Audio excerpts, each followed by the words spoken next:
G'day there, Signets and Swanlings. 2012 Premiership player Nick Smith here.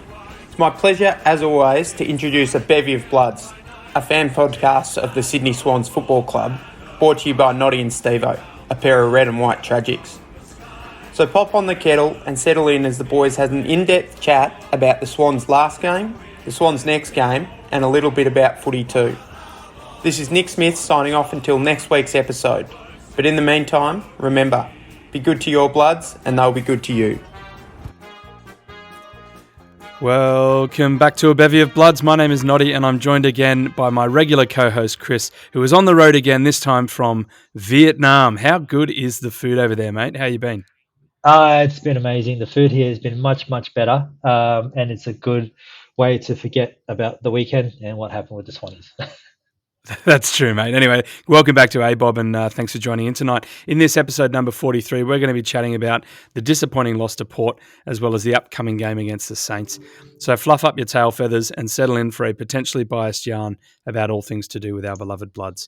Last Saturday afternoon, our Sydney Swans were defeated by the Port Adelaide Power by 23 points, with us scoring 8-11-59 to their 12-10-82. All right, mate, first impressions, what do you think of that? Yeah, definitely a massive step back for the Swannies. We've been riding a pretty sweet high. We've been playing quite well, dominating the second halves, as you proved and showed last week in some of the numbers. And this week just looked pretty flat from after the first, most of the way through the first quarter. You could see something wasn't right. A couple of shining lights, but generally, yeah, pretty ordinary. Got off to a good start, 3 goals, then they pegged it back with another 4. And then in the second quarter, we went goal for goal, but we kicked 7 behinds. So that's not going to save us a game. And that could have been the game if we had kicked relatively straight for half of those, being a pretty ugly game from the Swannies, but I would have taken that win anyway, mate. How about you? Yeah, mate, like carrying on, like third quarter, that really killed us. They kicked 7 straight goals before we got one back. And of course it was Laddie boy. He got one. I mean, we'll talk about his couple of brain fades, whether they were there or not. But anyway, it was a close finish really in the end. I mean, we won 2 quarters. We won the second and the fourth, but really the damage was already done in the third quarter. And it was quite disappointing to see that our energy wasn't there. But look, if we carry straight on to the takeaways, what were your key takeaways there, mate? Well, firstly, Papley starting out of the middle. That was interesting.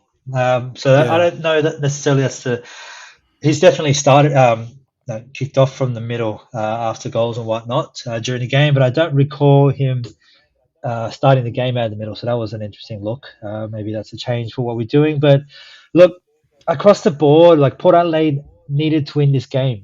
Right, so that middle, 8, I guess you could even put us. We're definitely in that middle 8, all fighting for position in the top 8.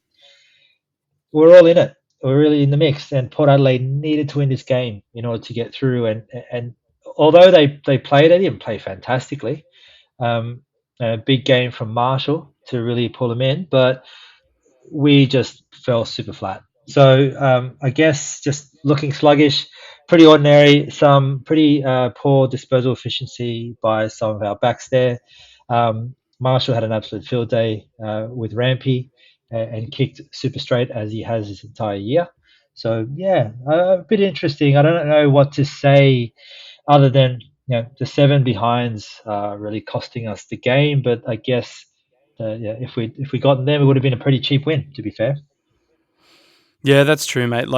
7 behinds, and then those really well. I think it was about 4 goals. The 2 brain fades from lads, and then I think there are a couple of clangers there. If you think about that, that's a pretty big reversal and a big win away. But it just didn't look like we were there, and didn't look like we deserved it. Other than that first 10 minutes of the first quarter. Yeah, look, we talk about their effort. Yeah, they were playing to keep their season alive, and credit to them. They smashed us in tackles. That was 72-51 up 21, and then they just got their hands all over it. They had plus 78 disposals and plus 76 uncontested possessions. So in that third quarter, I don't think we got we didn't get inside 50 until like the 20-minute mark or something crazy like that. It was camped in our defensive half, and it was pretty hard to watch. It was our lowest score of the year, 59 points. Other two lowest scores are 60 against the Western Bulldogs, which we lost, and the 61 against the Suns at home, which we lost. So, look, the best defensive team since round 6 carries on. I think Horse was pretty vocal, like trying to temper everyone's expectations. Port, they had a shocking start to the season, 0-5 or whatever they were, but since round 6 they've really tightened the screws, and then they've really pushed teams, and they've got everything. It's on the line for them. So we look at them and us now, right? We're coming 7th. We've dropped a few percent. We're on 115.1% now, down from 118. They're coming still 12th, but they've improved their percent marginally. They got 6 wins, 7 losses. We're 8 wins, 5 losses. It was a very important game for them, and it was a very important game for us as well in terms of like those games we need to bank. But you can't expect to win when you don't have effort, and it really wasn't there. And once again, and we'll go through this when we talk about the players, it was falling on the shoulders of a select few, and we just didn't have that whole round, the round performance that we had, those big wins against Richmond and Melbourne. But I don't know, mate. If we look ahead just quickly, we've got 9 games left now, and we've got to win at least 5 more games to get the required 13 wins to make finals. That's typically the number you need, right? So all of a sudden, it's looking pretty dicey. Especially you look at Essendon, a big upset win against St Kilda, who we've got next weekend.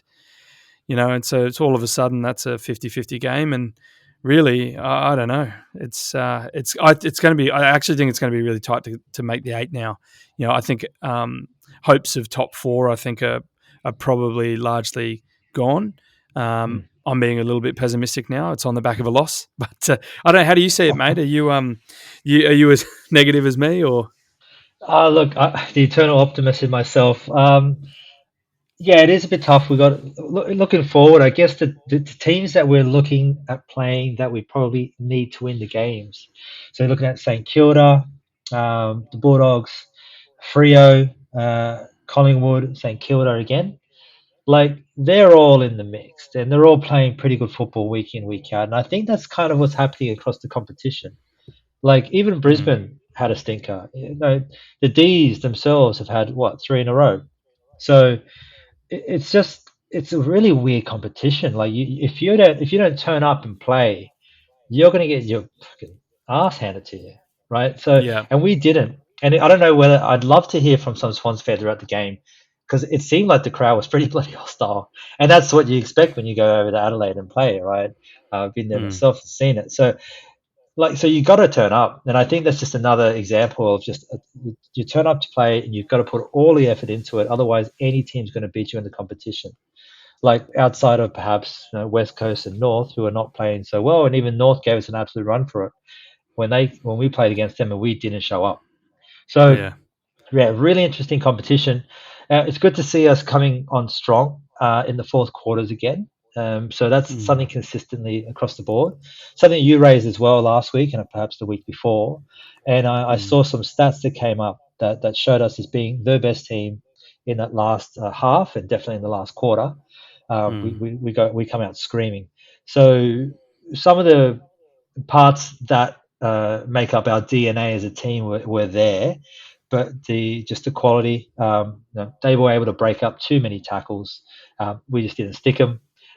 We probably just relied on our quality of our players a bit too much to continue taking speckies the entire game, and that's just not an option against people like Aaliyah, who are like a freaking amazing back, as we know from experience.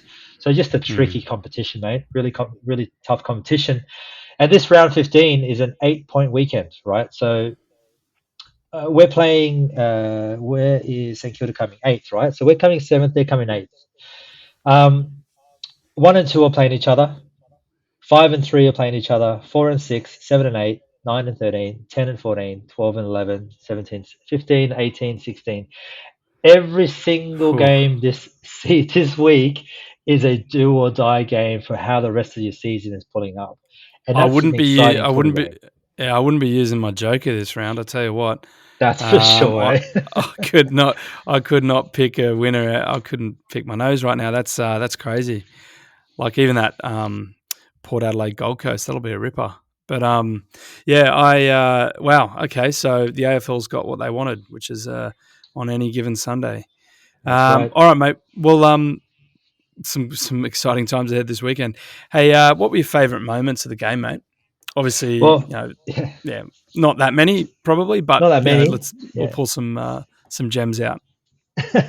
Few and far between for sure, but like early in the game, beautiful run. Like one thing that we've really struggled through with, and we did definitely struggle with it during the game, and we've been calling it for a while, is the way that we can bounce back and rebound out of our defensive half. Really weren't doing the job there. Of the three games that you mentioned there earlier, the ones that we scored really low, so that was like this game 59 points, 60 with the Bulldogs, and 61 against the Suns. All three games, we absolutely struggled to get it out of our defensive half. But one good moment that we had, I think from memory, Marshall kicked behind. We bounced out really nicely, kicked it out to the wing where Logan McDonald was pulling his man up the ground, had a beautiful little tap down to Heaney. And Heaney, I guess at this moment, we could have just put down that Heaney was going to have a big game just in skill set. He like this gorgeously weighted kick over the Buddy to have a shot inside 50. Unfortunately, Buddy missed, but that was a really nice transition of play, and then set up basically Heaney's game for the rest of the day. Unfortunately, no one went with him, but that was a beautiful little moment there. What about Yeah, yourself? look, mate, just the first 10 minutes of the game, I thought we started how we've been wanting to start this whole year, and then obviously, it was a pretty competitive first half. Other than the fact we were inaccurate in the second quarter, as we've already mentioned, but it was nice to see that we came out of the blocks running, and I thought, here we go, we're probably going to have a good day today. But then obviously, they were in it. So other than that, mate, I think just generally speaking, Heaney's game. And we're going to talk about him in a moment, but I'll just mention that one moment where he fully balked. I think it was Darcy Byrne-Jones maybe, but just stepped him. DBJ or whoever it was just like basically broke his own ankles and fell over. But it was just a nice little moment. And I think you're right, mate. Yeah, Heaney just had that look about him, and I guess he's for his own standards, he's been under fire. In the past couple of rounds because he hasn't been playing like he had the first opening, the first maybe 5 rounds of the season. But I mean, we'll talk about him in a minute. But it was great to see the Heat back on fire, mate. So that's a pretty good segue, mate. Why don't we go on to the ABOB medal, which of course is our equivalent of the Bob Skilton medal. So the Bevies' best bloods this week in 3-2-1 points order were Isaac the Heat Heaney, Callum Mills, and Luke Parker. Kick us off with Heat, mate. Yeah, the Heat was at it. We were talking about it last week before. Just what does it look like? Why is Heaney kind of a bit quiet? You were mentioning some of his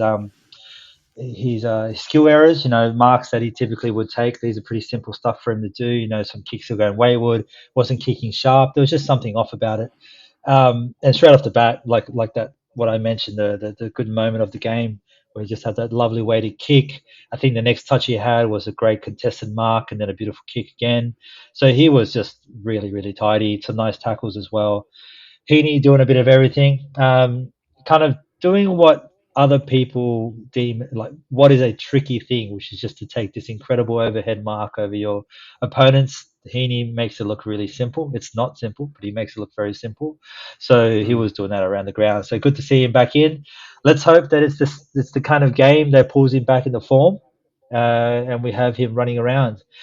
I guess a question for yourself, Noddy. I think I mentioned that maybe it's the role that he's playing was not allowing him to get loose and get these opportunities. Did you see anything in that, or do you think there's just like a bit of Heaney kind of getting his hands working again? I don't know, mate. I think it was hard to tell because he found himself a lot in the defensive half again, like as an extra set of hands trying to, but then again he was up front kicking. He got 2 goals in the first quarter and 2 in the fourth quarter. So I just think it was just that he reminded us what he can do, which is almost everything, right? So he can impact at any point in the ground. And he can step up when he needs to, and really needed to, because there weren't too many other players, our junior players that, Warner at times looked like he was going to burst out of the pack. He had that real sort of scintillating edge with pace, but it was just one of those games where, our best, the gap between our best and worst was visible, and we've still got a very young team, and some of our senior players weren't maybe as accurate as they could be. But what I mean is, what I'm trying to say here is that Heaney really stood up in that void, and kicking 4 goals, 14 disposals, all those marks you talked about. Most of a Swan, I guess, or maybe even on most ground on the ground for contested marks. Yeah. For contested marks, yeah. So it was just. I don't want to say vintage Heaney, because he's really hitting. I mean, he's been so good for so long, but it's crazy to think that maybe he's just hitting his straps this season. But when he does unleash, it's going to be amazing. But yeah, I just hope that if it had been a little niggle, a little injury in the past couple of rounds, that he's over that and he can continue his form, because we're better when Heaney's on fire. We just need everyone else to stand up as well. Yeah, which is an obvious statement, but yeah. All right, I let's love get the on way to you said it too. Just to touch on what you said there, like, he does pretty much everything well. His effort around the ground, running on the ground, was superb. Like, you could see it. Like, he was really trying to get everywhere to be in support. So yeah, he pulled himself into the game, which is something you really want to see from a young-ish but mature player, right? So dragging himself back into form. Definitely. And I mean, you look at his mate Cal Mills. I mean, how'd you see his game, mate? Yeah, look, it's a bit tricky with Millsy, because the numbers look fantastic, right? And he was definitely getting his tackles in. He was putting pressure acts, 24 pressure acts. You'll go through a couple of the other stats there. He was doing the number, but it's kind of hard to see the impact of exactly how it kind of formulated. I don't know how much necessarily the impact of his game had, but it wasn't from lack of effort, and it wasn't, the numbers look grand. He was definitely around it. He was putting as much pressure on. He was getting his tackles in. He was getting disposals. He was getting some tough ball as well. So, like, some tough pickups that other people with other skill sets wouldn't be able to touch that ball, wouldn't have got it cleanly enough. So definitely, Millsy playing Millsy's game, which has been the season of his career. But just a tough game to really see how much of that really focused on the game. But nonetheless, he deserves the 2 points for sure. Yeah, I guess it's the second best. Yeah. I guess it's the connection, and when we're not converting, especially in that second quarter, I haven't isolated what his clearance numbers were quarter by quarter, but as you said, like 27 disposals, 5 tackles, 24 pressure acts. He's there on the front line, and the guys we're talking about now, Heaney, Mills, and Parker, they're the best of pretty much a pretty ordinary display really from the team in total. So. It certainly wasn't his most influential game, but he was one of our more player that actually looked like he was trying. So I guess that's why he's there. But in terms of Parker, I mean, pretty similar game, I think, to Mills. What do you think of his game? Yeah, another Parker, very similar to Millsy, I think. Putting lots of pressure on, definitely in the midst of it all. But again, just kind of tough to see how much, whether his impact was kind of slowed down by someone, or whether it's just like there was just nothing else going on. I personally feel that our defensive line was just pretty ordinary, and so there was only so much for the mids to kind of do if they weren't being able to be supported or weren't able to get some clean ball. And we're always on the back foot there. But yeah, like Parker doing what Parker does, really consistent football, being tough around the ball, getting his tackles in, pressure acts again, disposals, like all the numbers look fantastic for Parker. Again, he's had a fantastic season, mate. Like, he has consistently, week in, week out, been just on fire. And we just kind of just assume that he's going to be like that, but he's not. We take it for granted. He's such a superb player, and so classy and so clean. Yeah, I mean, he almost had identical numbers to Mills there when we isolate those three stat lines: 26 disposals, 5 tackles, 23 pressure acts. I guess the only knock was that he got those 2 behinds in a row, back to back, and I mean, again, that could have changed the fortune of the second quarter, and maybe we go into half time with it, but I mean, Buddy kicked 3 behinds, right, and then one dribbled just to the right of the, so you can't expect them to always be doing that every week. But, as you said, we just have that expectation from these players. But, I think that, I don't know. I'm just a bit flat, hey? I'm just a bit flat in general. But I'll pick it up, mate. Honourable mentions. Who do you think is worthy of a little bit of an extra mention here, mate? Well, a bit controversial from my side. Look, Laddams did what he needed to do against a non-ruckman.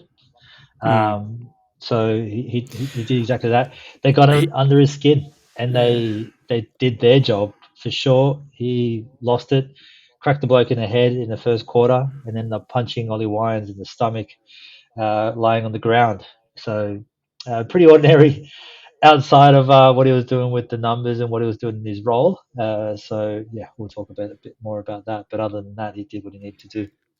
What about you? Yeah, look, honourable mentions there? Yeah, I'll just say a few things on Laddams there. Look, those two downfield penalties, which really hurt us at the time. Look, I actually don't think. I mean, look, obviously there was some sort of end connection with the Lockie Jones one, but it was very clear that Lockie Jones was shit stirring. And that he'd got up a little bit like Koch on Buddy the other day. And obviously, Buddy got a week in the end for that. But it looked like he flicked him or rolled him, tackled him away. But I mean, look, I mean, you see that a fair bit. I don't know. I thought it was a bit. I mean, it was there. I just thought if that were at the SCG, then it might not have been called. But it happened, and obviously that was playing on his mind. And then I really don't know what was going through his head when he had a jab at Wines. I mean, maybe they didn't get on, and then you've got bloody Rashudo saying, "Oh, that's why they squeezed him out," insinuating he's got an attitude problem. And I don't know if that's founded or unfounded or just sensational journalism. But I don't know. You see them after the game, and they looked like they were on pretty good terms, like they were almost mates. So I don't know. It was a funny one. I think he just had. I think Horse spoke about it. Like it was playing his old club. So you got that pressure. He's actually being shown up by a draft, a mid-season draftee by Bryn Teakle, who was having a ripper. He was playing the game of his life until he did his shoulder. But so he's feeling all sorts of pressure. He's back home. He's probably got a stack of mates in the crowd. I don't know. It's just. But funnily enough, he's the one that broke the spell for us in that third quarter when they got the run of 7 goals. So I think he's going to learn from this for sure. He'll have the week off, and we'll talk about that in a sec. But yeah, look, I think he'll grow from this. I think that's the only way to move forward. The other one I wanted to just say very quickly, and I won't go into it very in much detail, was just Reedy. I thought he backed up his effort, his recent efforts. So it's just really pleasing to see strong effort. If Hickey wasn't ready, and I think he is, but I think that Reed actually does all right in the ruck, certainly in the ball up situations. Maybe not the centre square, but it's just good to see Reedy, having another consistent game. Yeah, it was, and it's good to see him doing that. Like his tackle numbers look pretty good from memory. What he had maybe they weren't that good. Hang on, maybe three or four. All our tackle numbers were down. I think our highest tackle number was 5. Yeah. Yeah, 5 tackles, 14 pressure acts, which is pretty tidy. 11 disposals, 100% disposal efficiency. So really, just watching the game, he looked pretty good. He took some really important marks. He was running in the back of the to get in the defensive half to rush it behind. He did a lot of really good, smart football things, and that's kind of what you see with Reedy. He obviously has the skill sets to take the most optimal mark you could ever imagine, and then just absolutely schnitzel it when he goes for the kick at goal from 30 in front. So shame to not see him hit the scoreboard this week, as we said other weeks. I think part of his game that if he were to start hitting the scoreboard more often, 2 or 3, well, 2 or 3 of the games asking a bit, but 2 a game would be really, really tidy. And I think that would just halt a lot of his detractors. But yeah, like you said, I agree with you. I think he looked really good. I think it was one of the shining lights in the game. Yeah, definitely, mate. And if we look at the coaches' votes, it's pretty indicative of how the game played out. Rosie 9, Marshall 7, Wine 6, Heaney 5, Darcy Burn-Jones 2, and Riley Bonner 1. So the only Swan there was Isaac. So flying the flag there, mate. All right, let's move on to hot topics. How do we pull up after the match? What changes will we make, if any? VFL players in form, AFLW in the news, etc., mate. So obviously we touched on lads. He'll have a week off for that rib tickling effort there on Ollie Wines. Yeah, I think Hickey's a straight in. You'd agree with that? It sounds like he played in the VFL and his toes. He sounds like his toes all good and he's good to go. So that's a no-brainer there. No brainer there.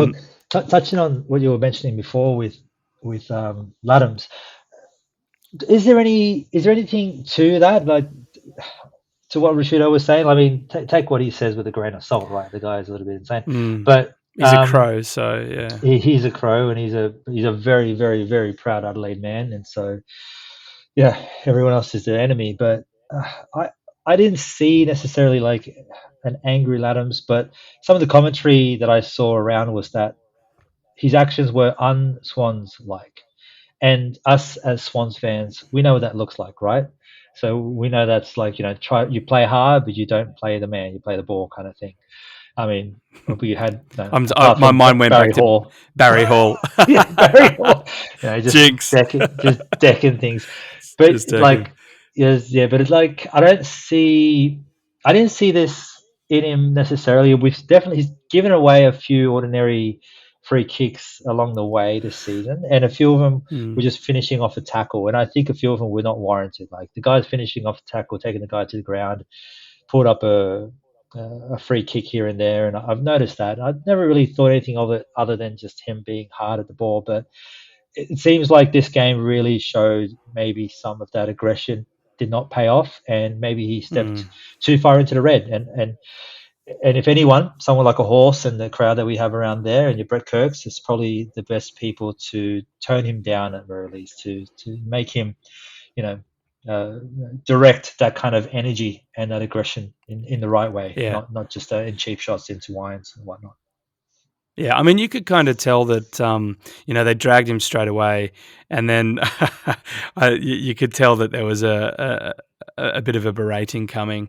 I mean, he looked like he knew what he'd done, and he wasn't super stoked of what he did. But you could see like Brett Kirk's got the phone, and he's probably just like, "I'm going to translate this for you," with his nice Zen energy. But look, just going back to Rashido, I've just got to say this. What's going on with his voice? Is he just sipping cans on the sideline? He sounds rough as guts. He's honestly, I don't want to cause any statewide issues, but yeah, I've actually considered him to be on the cans a few times I've listened to games. So yeah, honestly, I think it's a thing. I think it's a thing. It's got to be. Yeah. What do they call him? Rue? Is that it? He's just down there sinking cans and calling games. But look, I slur my voice on a general sense. It's just the way I am. But he continually slurs the further into the game as he gets, and he just does it. And I'm like, there's got to be something behind this, and I'm surprised no one said anything up until now. So thank you, Noddy, for validating my craziness. Yeah, it's called Cooper's Green, mate, and he's got it on tap down there. But hey, mate, look, I think we probably should talk about this. I know there's always Swans fans that like a couple of weeks ago we beat Melbourne, right? So we're top of the world. So we need to have more perspective. We need to have a little bit more hindsight. We need to just be a bit calmer, more patient when we shoot from the hip when our emotions are running high. But some of the names that have come up under fire, and look, I was watching the game too. I thought, that's a bad clanger, or geez, he's given up a lot of space. There are three names, right? Quintessential part of our back line: Rampy, Lloyd, and Cunningham. Cunningham was obviously come back in recently, but I think they were under some scrutiny from Swans fans. I think you've got a comment there on Lloydie, but what do you think of them, mate? Yeah, look, absolutely. I don't know what to say about Cunners. I'm a bit of a softie when it comes to him. I love the way he's just a really underrated player. And so when he does something wrong, people jump on him like, "Oh, where's he been this whole game?" It's like he's actually done quite a lot. So I have a bit of time and space for him, and I do for most of the players. To be fair, like one game does not make a player. But for sure, I think Lloydie was not doing his thing. He was 55% disposal efficiency, which is pretty ordinary from someone who's meant to be using the ball well, and that's his game. So he's kind of gotten away with not being a defensive defenseman for a long time because of just the quality of movement of the ball he has, his ability to get around. He's got great running. He's got a great kick. And the fantasy nuts love him because he takes all the clearances, all the kickouts, and his numbers are always Used pretty to. high. He used to. So his numbers are always really high. So he kind of got a bit of leeway in that side of things because you look at his stats. Oh, he got 20 something touches. He must be having a good game. It's like, well, no, 10 of them were cheap. So he has, up until now, the last maybe 3 games or so, he'd been playing better and better.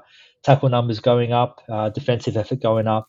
And you could see it not only on the numbers, but you watched the game and you looked really, really good. And I was really excited about Lloydie transitioning into like a more of a defensive role, given that's kind of what he needs to do. This game was a massive step back, big step back for a lot of players. But like I said before, I think our defensive line really hurt us hard. And I don't want to say they lost us the game necessarily, but I think there were 80% of it was kind of on that side, was the quality that we had on that end.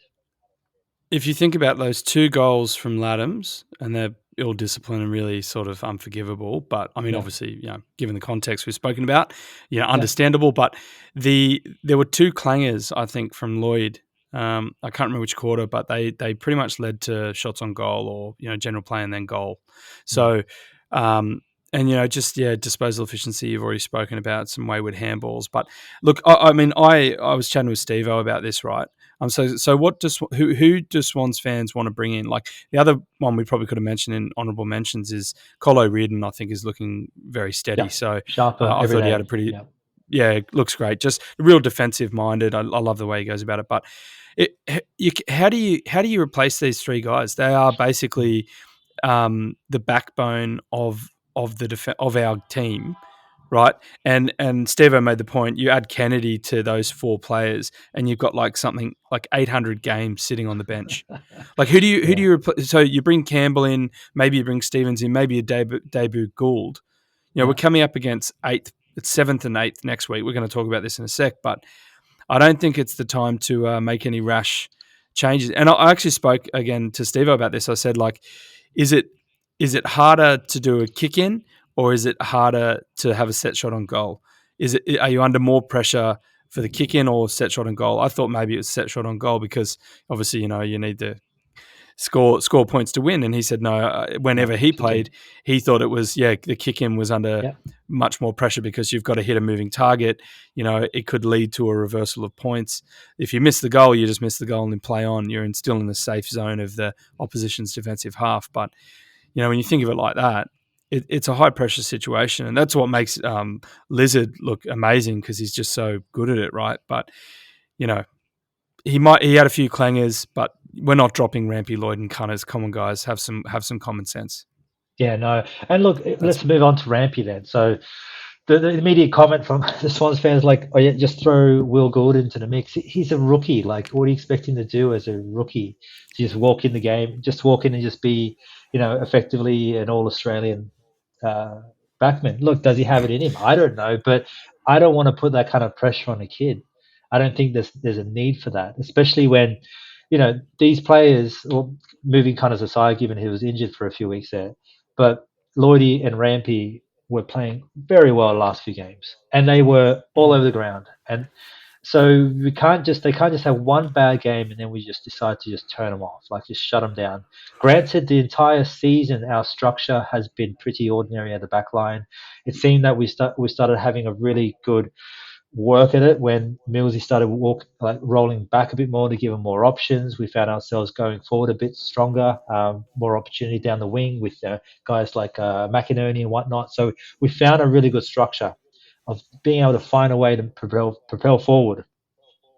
That's grand. we had an ordinary game this week. Let's not just panic. Like you said, the best defensive team in the game, right? So it's going to be tough to score against them. We scored the lowest score we did the entire year against the best defensive team. That's And you kind could of what the numbers are also, going to do.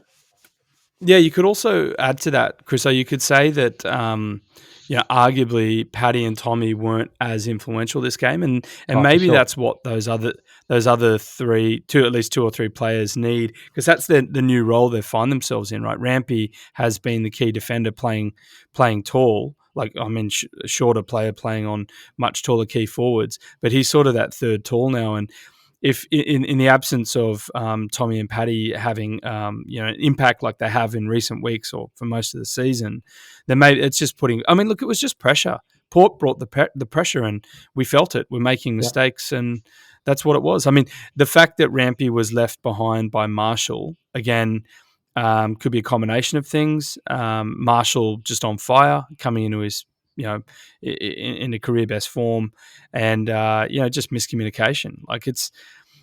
I think we've spoken about, like, Rampy seems to have lost a little bit of some of that pace, but he's still got his brain. He's still a very smart football player, and he's the guy that's really calling the shots back there. So to remove that, you lose structure, and I just hate to think what it would look like.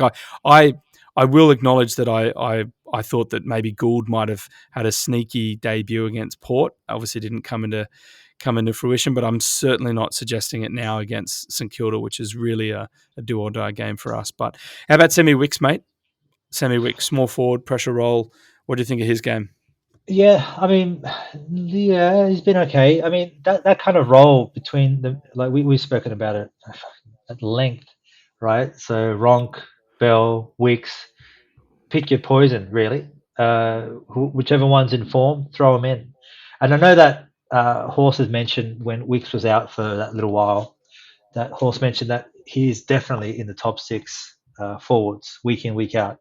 So in Horse's mind, his name's up on the magnet, doesn't leave that section of the board. So, but I don't think maybe that's just a confidence thing with Wicks. They was just trying to, like, draw him out a bit, but I don't think us Swans fans necessarily believe that. I personally think that whoever's in form, even if they're rolling up and down in form, depending on the team, we throw any of them in there. They all play a similar role. I think some of our better games, we've actually had two of those smaller guys in there.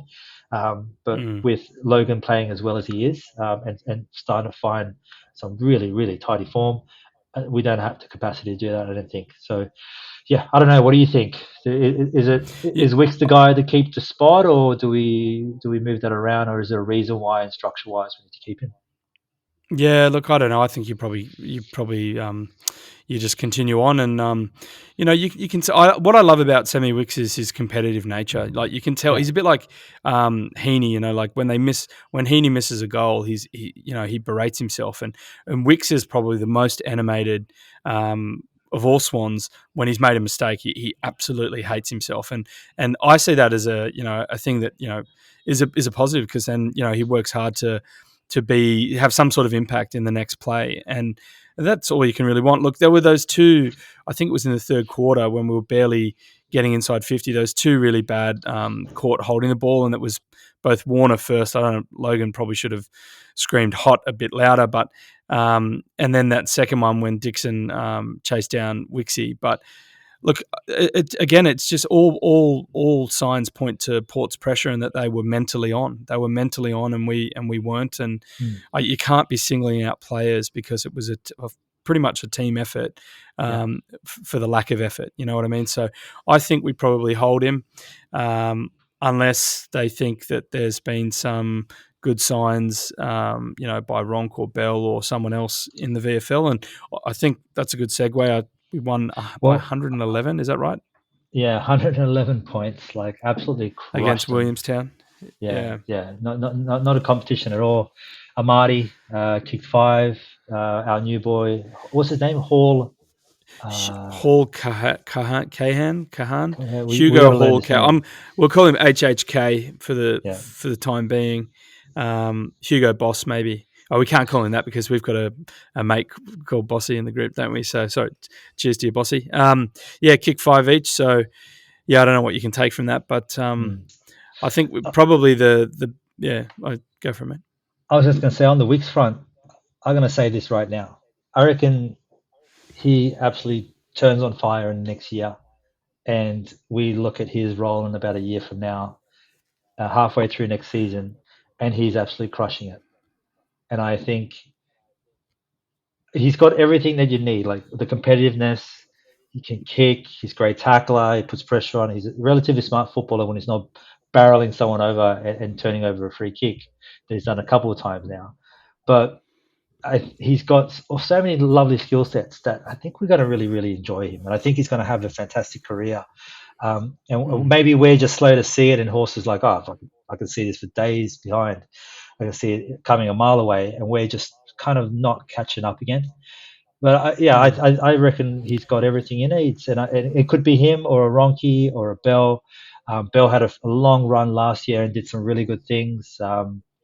Ronk had a couple of sweet games and kind of seen between the ears a bit, but maybe Wicks is the guy. So I don't know. Well, he's also a local Sydney boy, as is Bell. Well, New South Wales, as is Bell. So when you need role players, it's pretty handy that they're local because they don't have that go home factor. So I think. Yeah, I think we're on the same page here. We'll leave it at that, and I think we're both expecting Wicks to hold his spot. A few other hot topics. Buddy Franklin.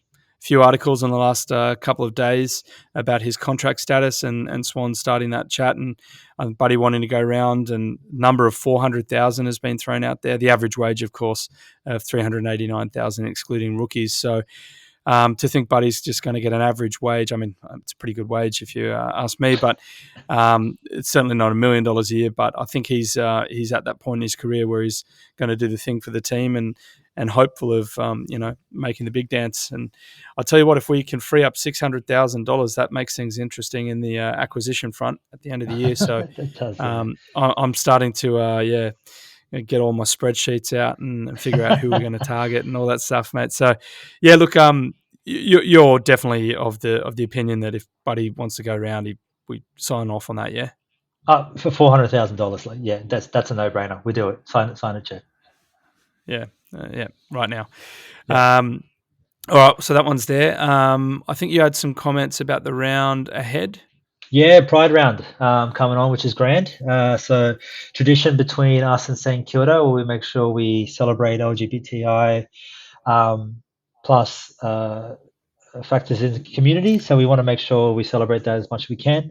Some really fantastic piece where we've actually got like a statue of these feet that was I don't know how to describe it. It's really tricky, but if you jump on Swans website, you'll see them.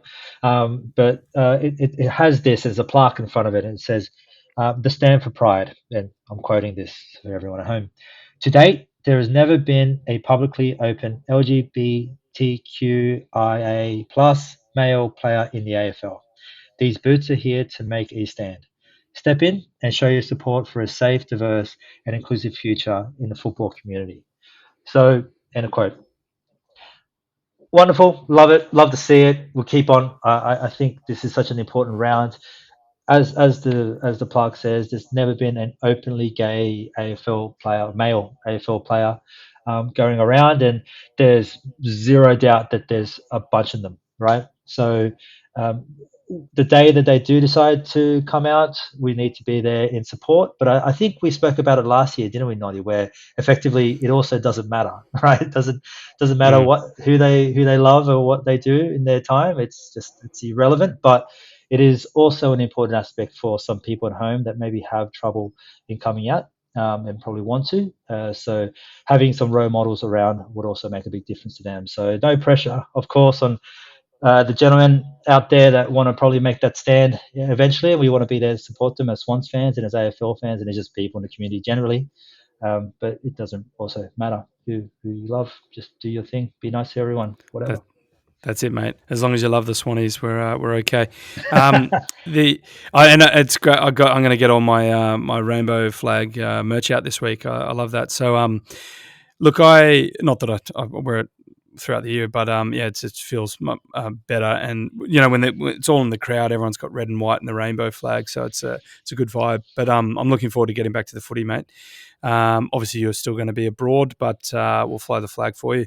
Thank you. Hey, I just forgot to mention some of those injuries that we've got there, so I'll just go back to that. Sorry, mate.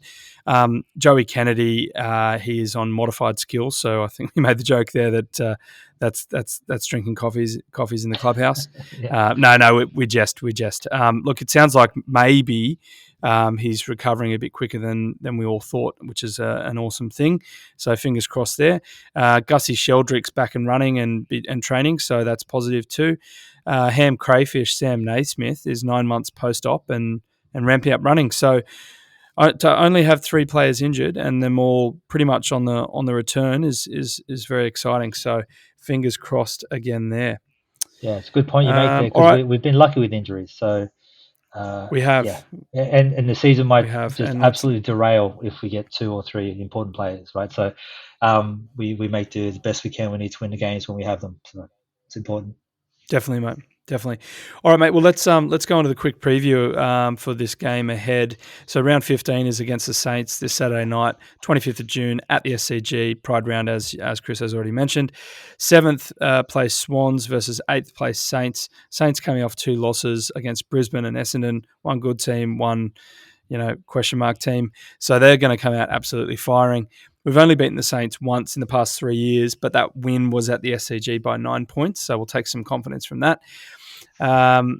Look, St Kilda are the most efficient team in the league inside 50. So that's something we've got to be really careful of. Well, I hope our back 7 are switched on.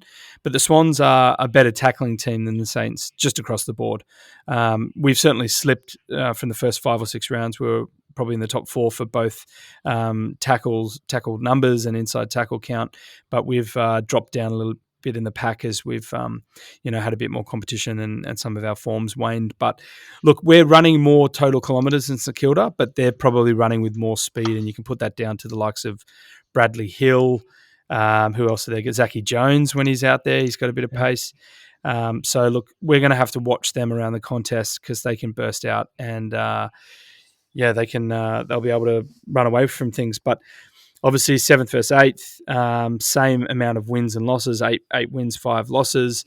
When we look at their wins, just very quickly, Chriso, they've had 3 wins against top 8 teams, Freo, Richmond, Geelong, 3 against the middle 6 teams, Hawthorn, Suns, GWS, 2 against bottom 4, Adelaide North. And their 5 losses have come against 2 top 8 teams, Melbourne and Brisbane, 2 middle 6 teams, Collingwood and Port, and 1 bottom 4 team, Essendon, which was last round. So it's really a very important game. It's a crunch game. I don't hate the Saints typically, and of course they're with the D's winning last year. They've got the longest premiership drought in history currently, and look.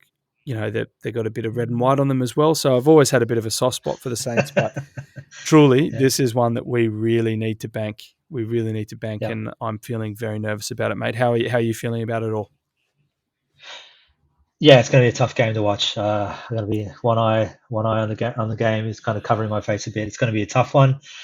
They're not going to mess around. They're going to come out firing, like you mentioned. They're coming off a pretty embarrassing loss against Essendon. Essendon has effectively been the joke of the competition for the entire year, going from flag favourite to no effort, basically, has been the joke. So it's gone. They're not going to mess around, and our boys have to bounce back out of this game. Like, it was flat as hell. We want to see effort. We want to see some better firing backs. It's just going to be a tough game. We want to see some ferocious Swan support as well in the crowd. So it's probably going to be a chilly evening on Saturday night. But so rug up, put your rainbow scarves on, and let's get out there and get around the boys. But hey, mate, I think that brings us to one last thing. We've mentioned obviously the quirky stat about all the teams playing each other this round. Have we got? I think there was something about AFLW that we wanted to say. Yeah, so the AFLW draft is approaching quickly. Oh, yeah, yep. So Swans have number 1 pick, which is awesome. And so we're not 100% like I haven't really been paying too much attention, unfortunately, to really get my head wrapped around. And I would love if there's any Swans fans out there that have their heads really wrapped around AFLW, please reach out to me. I'd love to understand more. I'd love to have an interview just to kind of break down what our draft picks potentially look like, what our team in the future looks like. But as it turns out, there's been a couple of nominations out to the Swannies, which have excited a lot of people who know a lot more about AFLW to say that we've got some very experienced and quality players coming our way. So we'll put more effort into just aligning who those are for next week. I'll make sure I get some info together. But for now, please follow AFLW Sydney Swans on any social medias that you can and keep an eye out because it is ramping up. It's getting exciting. And once this boys' season finishes, the women's begin and we've got more football to come. So it's always fun. Yes, never-ending footy. Hey, how did that petition go that you put out? I saw you put out on our socials to try and get the AFLW inaugural team photo on the steps of the Sydney Harbour. Yeah, the Sydney Opera House. How excellent pickup. So we're getting good numbers there, which is grand. So thank you to everyone. And look, check our socials. So basically, we are asking for the inaugural AFLW team to take that infamous photo in front of the Opera House steps, just like the men's team did when they moved over here. So it's something that I think would be iconic. Celebrate our past and our future all in one beautiful little picture. So we've got a petition going for that. A lot of people mentioned once the draft finishes is probably the first place that they're going to take that photo, which is great to hear. But make sure that they hear what we're asking for. So get out there and sign that petition. Awesome, mate. Yeah, good work. Bloody well done.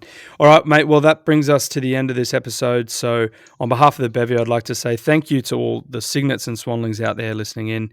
And make sure to keep following us on Instagram and Facebook at A Bevy of Bloods for various content, updates and announcements. Until then, up the Bloods and can you Swanee?